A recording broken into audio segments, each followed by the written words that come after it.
You may have a different sewing machine, but the process has similarities. So in my sewing machine, I firstly need to take this off, my extension table. I firstly need to take off my extension table. And there's another opening right down here. And the first thing you need to do, there's like a clip over there, and you kind of have to pull the clip, pull it out, and it has a casing.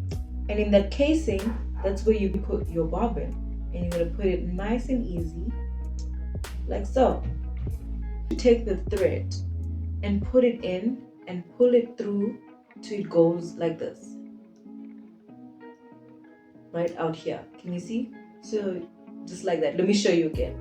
So the first thing, you're going to make sure you're going to pull it, right? And then you're going to make it go through the small thing.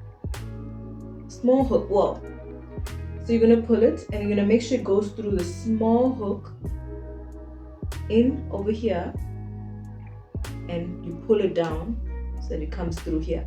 Then you're going to try and pull it and make sure, there we go. You're going to make sure that it's moving like this. Yes. Now once that's done, you're going to put it back and make sure, as you can see, there's a hole there and there's a hole right here, and you're going to put it in. Make sure you're pulling the clip,